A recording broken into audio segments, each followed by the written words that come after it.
cheveux, Rabbi nous dit que les cheveux, c'est des motrot du moar. C'est-à-dire le cerveau, il fait sortir des choses, c'est-à-dire c'est comme des excréments de l'esprit, les cheveux. Alors c'est pour ça qu'il faut pas les laisser. Il y a des périodes où il faut les laisser, il y a des périodes où il ne faut pas les laisser. Je vous ai dit, un enfant avant l'âge de 3 ans, il faut le laisser, parce que son cerveau il est fragile, il a besoin pour l'instant de se solidifier. Après 3 ans, il faut les couper. Maintenant, dans peut-être chaque période, qu'il y a des dynimes, comme les 3 semaines, la sphira et tout, il ne faut pas couper les cheveux à ce moment-là. Parce que si on coupe les cheveux à ce moment-là, l'ouverture que l'esprit peut avoir, et ça peut amener des choses qui ne sont pas bien dans le cerveau. Donc, la coupe de cheveux, elle est réglée aussi avec les périodes, comment gérer ça. Mais les cheveux eux-mêmes, c'est des excréments du cerveau. C'est-à-dire que le cerveau, il travaille sans arrêt et il fait sortir des cheveux. Maintenant, quand des gens qui sont à un très haut niveau, comme le Nazir, comme Shimshon par exemple, c'est des gens qui avaient un niveau que tout ce qui était considéré pour la plupart des gens comme des excréments du cerveau, pour eux, c'était le contraire. C'était des choses avec quoi eux-mêmes ils luttaient contre la klipa. C'est-à-dire qu'ils étaient tellement purs à l'intérieur, leur cerveau il était tellement pur que ces cheveux-là, c'était considéré comme de la gdusha. C'était de la gdusha mamash. C'est le contraire pour la plupart des gens. C'est pour ça qu'il avait tout son korach là-dedans. Alors quand ils ont eu l'épileshtim, que toute sa force il a tiré de ses cheveux, donc après ils ont su qu'est-ce qu'il fallait faire pour le faire tomber. Alors on voit que maintenant, lui, son problème, c'est qu'il avait fauté avec les yeux. Alors on a dit les yeux, c'est quoi? C'est dans les yeux, il y a 7 couches dans l'œil, c'est-à-dire il y a 7 peaux dans l'œil. L'œil, il a 7 voiles, 7 peaux, 7 graisses, je ne sais pas comment ça s'appelle, mais 7 chromim des peaux. Ces 7 peaux, c'est aussi le résultat des 7 midot qui se trouvent dans l'œil. C'est-à-dire que l'homme, les maasés, il va voir ce qu'il est, il ne va pas voir autre chose. L'homme, il va voir dans le monde ce qu'il est. C'est pour ça que le Baal Shem Tov dit, quand tu vois quelque chose de pas bien, il faut que tu fasses tchouva. Parce que si maintenant tu ne l'avais pas en toi, tu ne pourrais pas le voir. Tu ne peux pas voir, c'est pas possible de voir quelque chose que tu n'as pas dans tes midot. Parce que les 7 couches qu'il y a dans l'œil, elles viennent des 7 midot aussi. Alors lui, Shimshon, qui a été pogam dans les yeux, c'est-à-dire quand il a abîmé ses yeux, alors il a abîmé les 7 couches de l'œil, automatiquement, après ça a influencé sur les midot et ça a influencé sur ses cheveux, et après les cheveux, ils n'avaient plus la force qu'ils avaient avant. Parce qu'il avait aussi 7 mèches de cheveux dans sa tête. Il avait 7, je ne sais pas comment c'était fait, ses cheveux, mais il avait 7. 7 niveaux peut-être? Non, mais pas tout, c'est-à-dire tout simplement, il avait ses cheveux étaient très longs, ils étaient en 7 tresses, comme ça. 7 machlefot rochos, c'est écrit. Mais ces cheveux machlefot rochos, la shon chalav ve'ava. Alors maintenant ici, machlefot, c'est la shon cholef. Cholef, ça veut dire qui passe. Comme on dit, Azman Cholef, le temps il passe.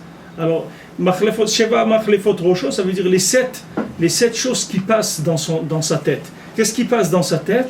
Ce qu'il a cuisiné dans ses comportements. C'est-à-dire le fait de se comporter d'une certaine manière, ça va agir directement sur la façon de voir. Pour ça que ça c'est le yesod de la Torah. C'est-à-dire on ne peut pas dire que quelqu'un il va voir de façon vraie les choses si son comportement il n'est pas en accord avec la vérité. Si son comportement n'est pas en accord avec la vérité, il ne peut pas voir la vérité. Il ne peut pas voir clair. Hein? Non, il ne peut pas voir clair, c'est impossible. Parce que toujours les pensées qu'il va avoir à l'esprit, elles vont être influencées par son comportement. Et c'est ce qu'on a vu dans les sabbats des Be'atouna, dans les philosophes d'Athènes, c'est que Rabbi Yoshua ben Hanania leur a dit, vous ne pouvez pas penser à autre chose, c'est-à-dire toute votre philosophie, elle vient que de vos ta'avot, c'est tout. Toute la philosophie que vous avez, elle vient que de vos désirs et de vos plaisirs, c'est tout. C'est ça votre philosophie. Même si ça a l'air très spirituel, mais ce n'est pas spirituel du tout, parce que vous ne pouvez pas voir autre chose que ce que vous êtes. Donc maintenant, qu'est-ce que vous êtes? Vous êtes déjà intéressé par la consommation, par le plaisir. Donc toute votre philosophie, c'est que ça. Il n'y a pas autre chose. Il ne peut pas y avoir autre chose. Alors, et il leur a prouvé. C'est à part qu'il soit battu avec eux dans ce duel philosophique qu'il a fait, qui les a battus sur la façon même de réfléchir à tout ce qu'ils ont posé comme question, il leur a répondu.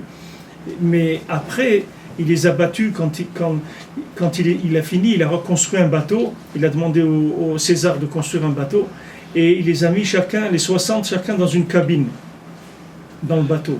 Et dans chaque cabine, il y avait 60 sièges. 70. Hein? 70. Non, 60, pas 70, 60. Ils étaient 70. Non, ils étaient 60. C'est Shishim. C'est 60 philosophes d'Athènes, il y avait 60. Maintenant, il a reconstruit 60 cabines dans le bateau. Dans chacune des cabines, il y avait 60 sièges. Donc maintenant, chacun, quand il est rentré, il a vu les sièges, ils ont dit, bon, alors mes copains, ils vont arriver. Chacun, il a pensé comme ça. Alors Rabbi Nathan, il dit, c'est quoi? C'est que maintenant, eux, Rabbi Yoshua ben Hanania, il a dit, comme maintenant, on a eu une discussion philosophique, et comme ça, je vais vous faire un chesed. Je vais vous donner à chacun une lumière de la Torah qui correspond à chacun, à ce qu'il est exactement. Je vais vous amener à chacun une lumière de la Torah qui correspond à ce que chacun il va être. C'est-à-dire que chacun il va comprendre exactement qu'est-ce que Dieu il veut de lui. Je vais lui parler son langage à lui. Donc il leur a envoyé une ahara de la Torah. Le bateau c'est la Torah. Vaïta kaoniot socher mechal tavilachma, c'est la Torah. Et chacun, il leur a fait, il les a mis dans une cabine, c'est-à-dire chacun, il leur a envoyé une ahara de la Torah. Comme il y a Shishim Masertot dans la Gemara, il leur a envoyé une ahara à chacun, une lumière de chaque endroit, à chacun pour lui spécialement. Alors chacun, il a dit, moi, je peux pas m'engager. Il dit, pourquoi? Et il dit, il faut que tous les autres 59 amis, ils soient d'accord avec moi. C'est-à-dire, moi, je ne peux pas prendre d'engagement seul.